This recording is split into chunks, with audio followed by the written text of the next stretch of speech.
Well, as you know, Sandy, we had a number of sessions where we held group therapy sessions where I talked with a bunch of employees and prescribed Tamiflu for them in the event that we had a pandemic. Now, initially we were thinking that we'd be faced with, avian influenza, where people would be very seriously ill and that sort of thing.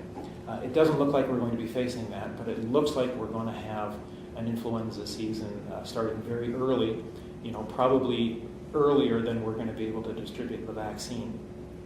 And we're going to have a whole bunch of people in the community and probably employees as well getting sick with the influenza.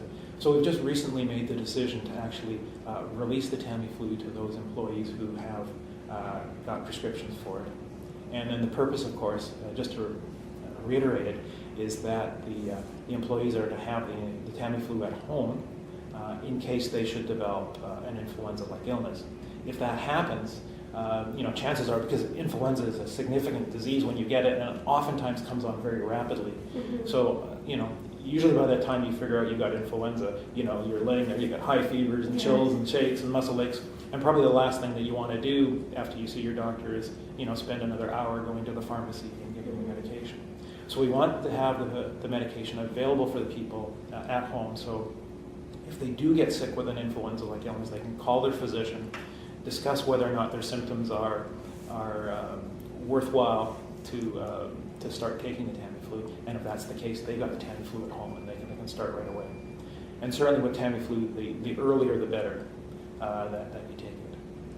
And just to mention, of course, that it's not like a vaccine, so it doesn't protect you. So it's not like if you start taking it today, it will protect you a month from now. Yeah. It only is therapy once you actually have the virus. So you have to wait until you actually get sick before it does you any good.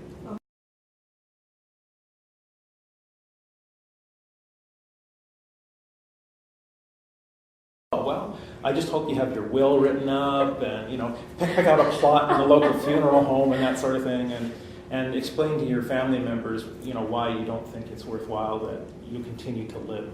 So not only that, you should probably explain to your family members why you don't think enough of them to actually get vaccinated so that you can protect them. But the other part of the question is, are people going to be forced to take the vaccine? And the answer is no. Okay. So it's very important to get vaccinated, though. I don't want to choose my plot out. yeah, definitely. No, you definitely want to have the vaccine, and you want to get as many people in your own social circle vaccinated. There's nothing really mysterious about this new strain. It's just yet another one of the influenza viruses that have come our way. We had one in 1918 that caused a lot of mortality. Mm-hmm. We had another new strain that popped up in 1957, and about 1 million people worldwide died of it. 1968, the same thing. And this is just the next one. Okay. Well, thank you for your time, Dr. Henwick. I think this FAQ was very helpful. Okay. Thank you, Sandy. I appreciate that.